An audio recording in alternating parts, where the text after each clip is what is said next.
সাংবাদিক বন্ধুগণও সেই নিপীড়ন, খুন এবং গুমের শিকার হয়েছেন। আমাদের আন্দোলন আমরা করেছি এই সব কিছুর বিনিময়ে, কিন্তু ফ্যাসিবাদী সরকারকে আমরা তাড়াতে সক্ষম হইনি। 24 জুলাইয়ে যে আন্দোলন ঢাকা বিশ্ববিদ্যালয় থেকে শুরু হয়েছিল, সেই আন্দোলন ক্রমান্বয়ে বাংলাদেশের মানুষের মনোজগতে আন্দোলনের ঢেউ সৃষ্টি করতে সক্ষম হয়েছিল। এই আন্দোলনে কতজন প্রকৃতপক্ষে শহীদ হয়েছেন আজ পর্যন্ত তার নিখুঁত নির্ভুল তথ্য আমাদের কাছে নেই। আমরা একটি দল হিসাবে চেষ্টা করেছি আন্দোলনের এই শহীদ যোদ্ধাদেরকে তুলে আনতে, স্মরণীয় করে রাখতে, কিন্তু আমাদের ধারণা এ পর্যন্ত আমাদের প্রয়াসে যাদের তথ্য আমরা পেয়েছি প্রকৃত সংখ্যা তার চেয়ে অনেক বেশি। এই আন্দোলনে যে সমস্ত যুবতীরা জীবনের দিকে ফিরে তাকায়নি, যে তরুণরা প্রাণ চঞ্চল অবস্থায় ঘর থেকে বের হয়ে এসেছিল, যে আনাসরা মাকে চিঠি লিখে তার জীবনের শেষ নোটিশ জানিয়ে দিয়েছিল, সেই রকমই একজন দুর্বার তরুণ, আন্দোলন এবং বিপ্লবের প্রতীক, বিপ্লবীদের মুখপাত্র, ইনকালাব মঞ্চের মুখপাত্র, আমাদের প্রিয় শরীফ ওসমান হাদিকে গেল শুক্রবারে প্রকাশ্য দিবালোকে গুলি করে হত্যা করার উদ্দেশ্যে তাকে মারাত্মকভাবে আহত করা হয়েছে। আমরা তার জীবন নিয়ে শঙ্কিত, শুধু শঙ্কিত নই, দারুণভাবে শঙ্কিত। আজকে তাকে সিঙ্গাপুরে নিয়ে যাওয়া হয়েছে।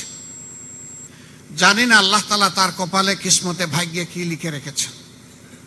আল্লাহ তাআলার কাছে দোয়া করি, আল্লাহ তো মৃতকেও জীবিত করতে পারেন।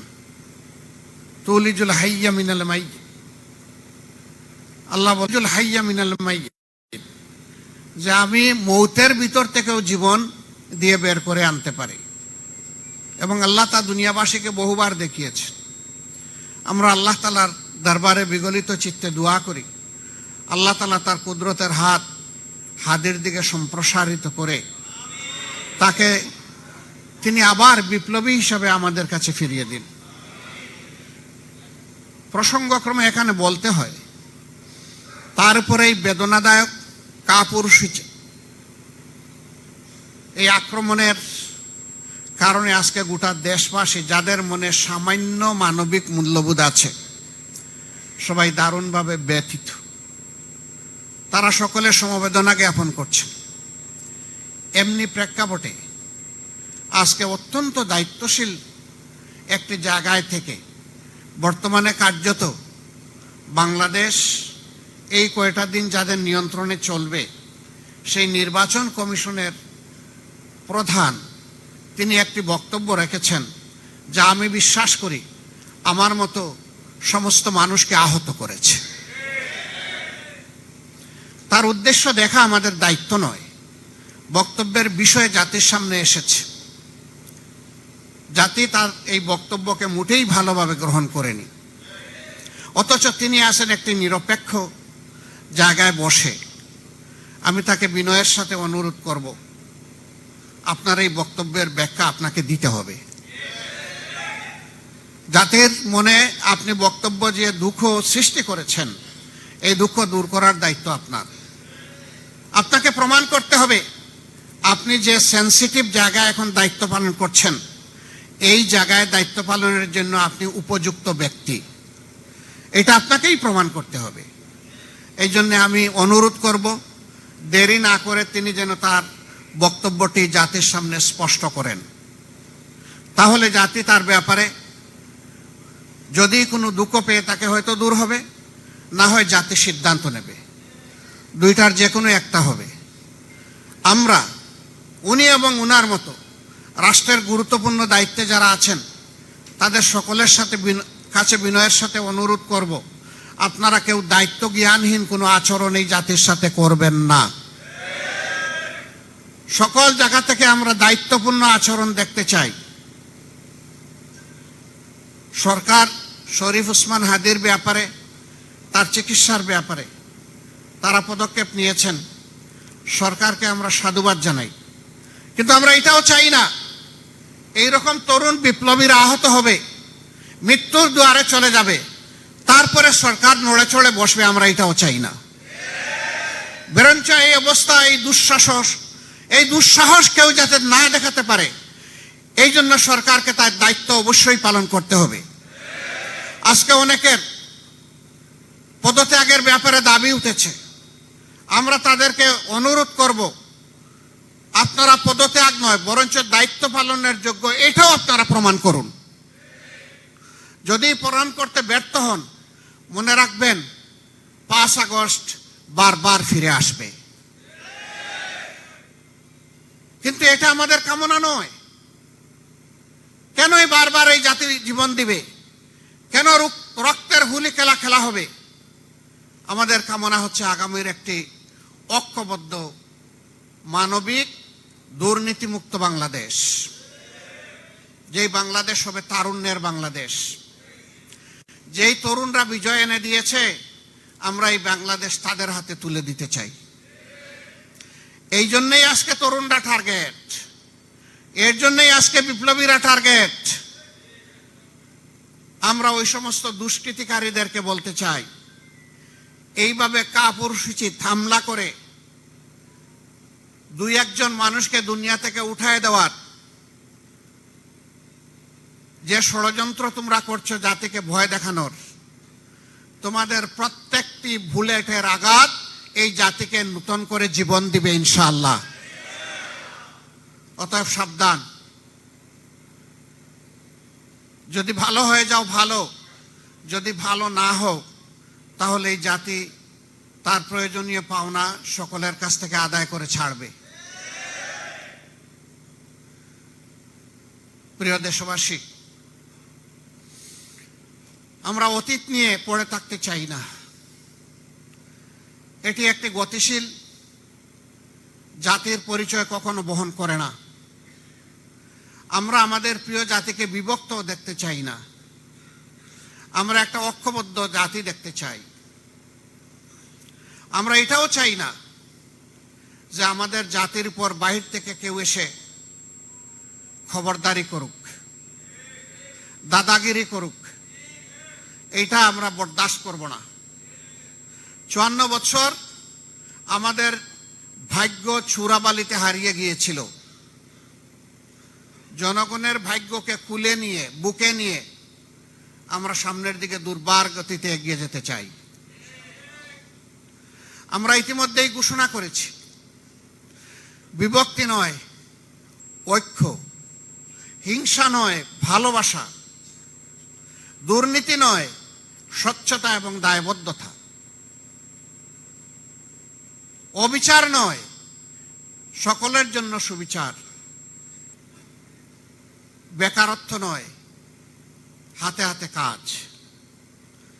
এই নিয়ে আমরা প্রিয় জাতিকে সামনের দিকে এগিয়ে নিতে চাই।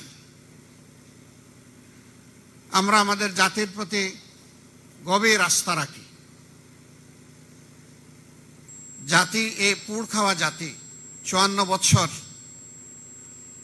তারা বিভিন্ন শাসন দেখেছে। এখন জাতি মুখিয়ে আছে নতুন একটি বাংলাদেশ দেখার জন্যে।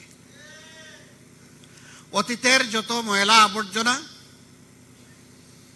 শাসন ব্যবস্থায় ছিল, পুরানা সেই কাসুন দিয়ে এই জাতি আর দেখতে চায় না।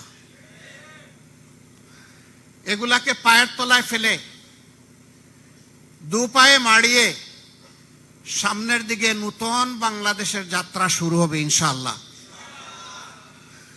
এ পথে অতীতেও জনগণের প্রত্যাশাকে কোনো কিছু দিয়েই চাপা দেওয়া সম্ভব হয়নি। আগামীতেও গড়ে ভাইরে যেখানে যে ষড়যন্ত্র করা হবে, সেই ষড়যন্ত্র মোকাবেলা করেই ইনশাআল্লাহ প্রিয় জাতি তাদের মঞ্জিলে মাকসুদে পৌঁছে যাবে।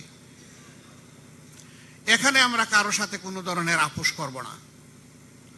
বাংলাদেশ জামাতে ইসলামী অন্যায়ের সাথে আপোষ করার কোনো অতীত ইতিহাস নেই। ফেসিবাদের সাথে অনেকেই আপোষ করেছেন, বিভিন্ন ব্যাপারে আপোষ করেছেন। জামাতকে আপোষ করার জন্য দফায় দফায় চাপ দেওয়া হয়েছে, অনুরোধ করা হয়েছে, আহ্বান জানানো হয়েছে, ষড়যন্ত্র করা হয়েছে। আমাদের সম্মানিত নেতৃবৃন্দ হাসতে হাসতে জীবন দিয়েছেন, কিন্তু আপোষের প্রস্তাবনাকে তারা ঘৃণা ভরে প্রত্যাখ্যান করেছেন। আমরা কোনো অন্যায়ের সাথে আপোষ করব না, তবে যেখানেই আমরা কল্যাণের সন্ধান পাব, যার কাছেই পাব তাকে আমরা জড়িয়ে ধরব। আজ জাতি বৃহত্তর লক্ষ্যের দিকে আগাচ্ছে। গরম ভাতে বিড়াল খুশি হয় না, কারণ বিড়ালের মুখ পুড়ে। জাতি যখন একটা স্বচ্ছ দুর্নীতিমুক্ত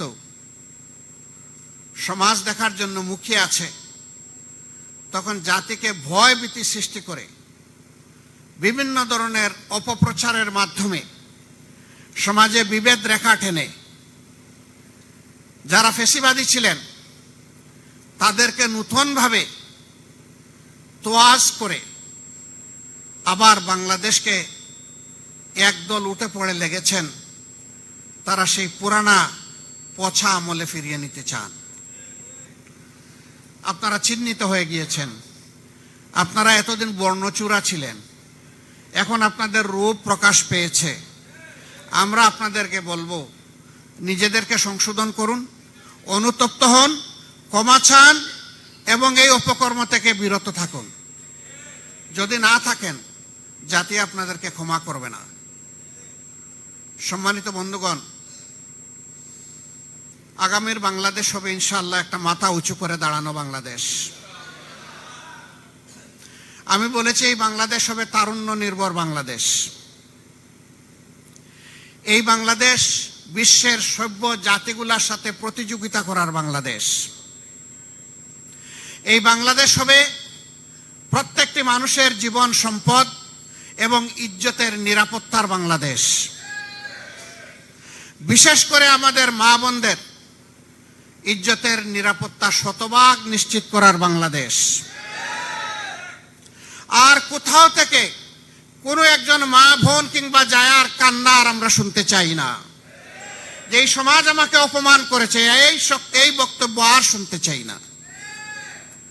বরঞ্চ তারা যেন মাথা উঁচু করে স্বস্তির সাথে তারা বলতে পারেন, আমি একজন গর্বিত বাংলাদেশী। আমাদের তরুণরা যেন বলতে পারে, আমরা আর হাত পাতা ভিক্ষুকের জাতি নই, আমরা স্বনির্ভর বাংলাদেশের তরুণ নাগরিক। আমরা এমন একটি বাংলাদেশ তৈরি করতে চাই। এজন্য আমাদের কোনো রাজনৈতিক বন্ধু সংগঠন ঘোষণা করেছেন, আমরা যদি নির্বাচিত হই, অর্থাৎ তারা যদি নির্বাচিত হন, তাহলে আগামীতে সবাইকে নিয়ে তারা দেশ গড়বেন, কিন্তু কোনো পার্টিকে তারা নেবেন না। আমরা তাদেরকে সুসংবাদ দিচ্ছি, আমরা জাতিকে সুসংবাদ দিচ্ছি, যেই জাতি একটা ঐক্যবদ্ধ জাতি চায়।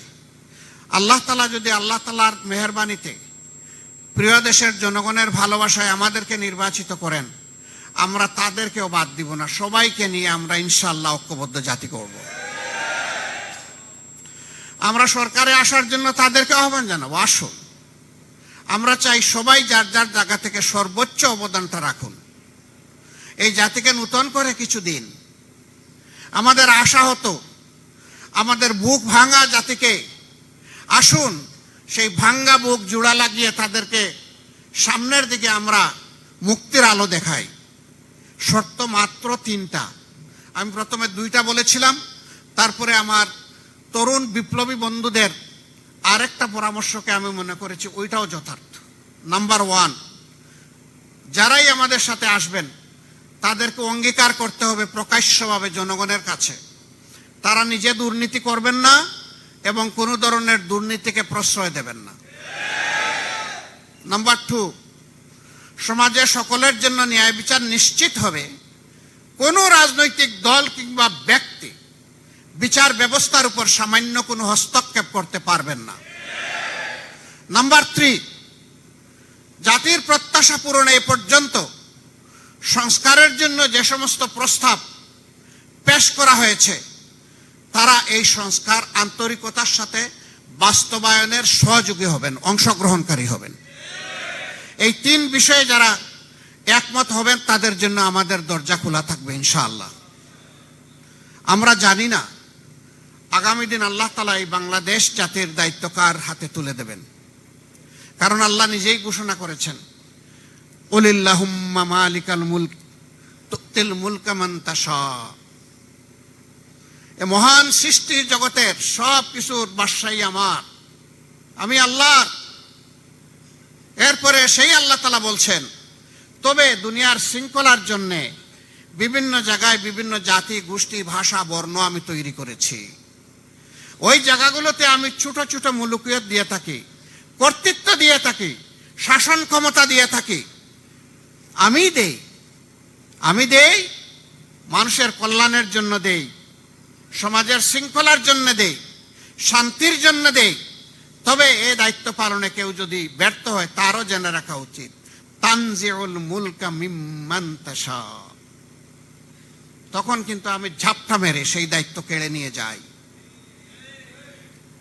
একটা দল তারা বুকিং দিয়েছিল ক্ষমতার 2041 সাল পর্যন্ত, তাই না? জেলে ছিলাম। 24 7 জানুয়ারির নির্বাচনের সময় জেলে ছিলাম। অন্যান্য দলের সিনিয়র নেতৃবৃন্দ একসাথেই ছিলাম। হতাশ, সবাই হতাশ। সবাই বলতেন, ভাই এখন আর শর্ট টার্ম চিন্তা করে হবে না, এখন আমাদেরকে অনেক দূরে চিন্তা করতে হবে। অনেক জীবন দিলাম, লড়াই করলাম, সংগ্রাম করলাম, জেল খাটলাম, কিন্তু কিছু করতে পারলাম না। এখন 41 সালের পরের পরিকল্পনা আমাদেরকে নিতে হবে। আমি বলতাম, ভাই আমার জীবন এতদিন বেঁচে থাকবে আমি আশাও করি না। আমি আমার এই জীবনে আল্লাহর কাছে এইটুকু আশা করি যে একটা পরিবর্তন দেখতে চাই। সুতরাং আমার কাছে ভাই কোনো 41 নাই, আমার কাছে 24 25 যাই আসবে আলহামদুলিল্লাহ।